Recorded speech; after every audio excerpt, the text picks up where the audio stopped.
Jacob defines a dictionary as a book with kind of a weak narrative. It's a good thing this book isn't a dictionary.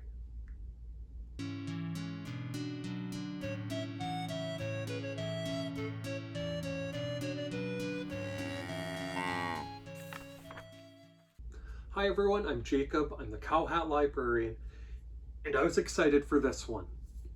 It's written by the talented Oliver Jeffers and Sam Winston, and it is the dictionary story. Now, I came across this one courtesy of a starred review in School Library Journal, so thanks to the folks who reviewed it there. I hadn't stumbled onto it until I read that review the other day on their website. As the story starts, there are books on a shelf, and one of them is a dictionary. And she's fine being a dictionary, but gets tired of the fact that she contains all the words but none of the stories, and thinks that it's time to make things a little more exciting.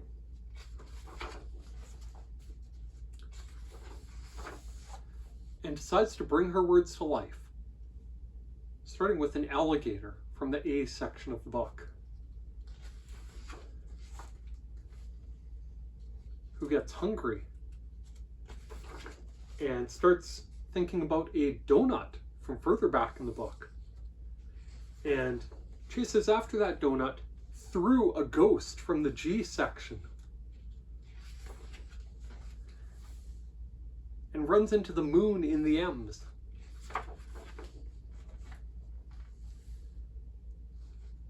where everyone is absolutely terrified and the donut loses all its sprinkles. But the alligator takes off, chasing the donut past a queen with a ruler,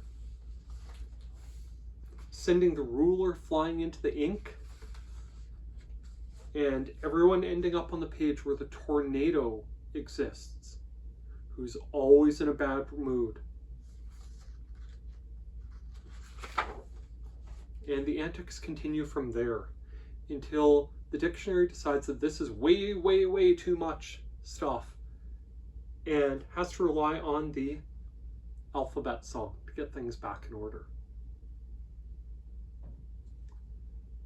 This was a ton of fun.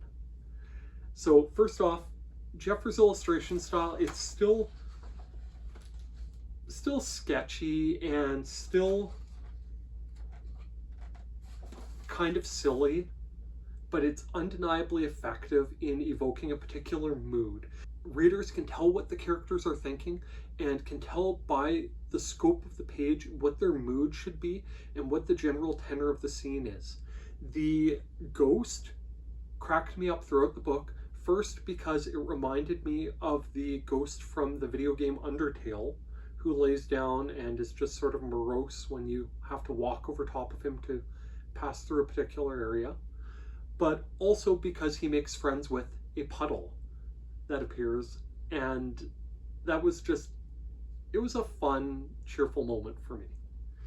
The idea of them running into the words on the pages, because the bottom of most of these pages, the ground they're walking on, is the words from the dictionary itself. And as I understand it, Jeffers and Winston wrote all these definitions themselves in the course of things, so that must have been an incredible amount of work. Some of the definitions are pretty funny, and they include some ridiculous stuff, like the one about marathons, defining them as a race about 26 or so miles, where people run for 4 to 5 hours, and then they walk very slowly and painfully for the next 4 to 5 days. I thought that was pretty great. And it was just a really, really funny concept for this book, that the dictionary would have this agency to make its story come to life through the words in its pages. After all, that's what a book does. It's just that a standard book doesn't have access to the entire slate of words in the dictionary all in one volume. It was a neat, neat concept, and I think these two creators did it justice. It's madcap lunacy, and the idea that the alphabet helps save the day is fantastic, and the ending was quite funny, where The dictionary was a dictionary again, and she was happy to let the other books use her words to tell their stories instead. Books like this one, something that's done up to look exactly like the spine of the dictionary story. It was a very clever concept. I enjoyed reading it to my kids. They enjoyed having it read to them. They thought the story was funny, and the recurring joke of the donut going, "Oh, my sprinkles!" and "Oh no, sprinkles!" and losing its sprinkles when things were getting tough was really, really funny. It was just fun. Now, that said, it wasn't perfect. And I do have to talk about the deal breaker.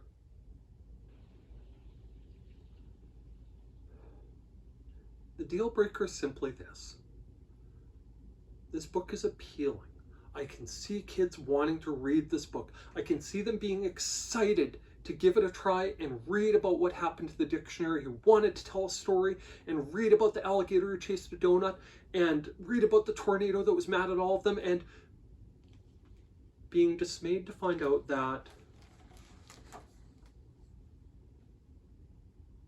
the book is written in cursive.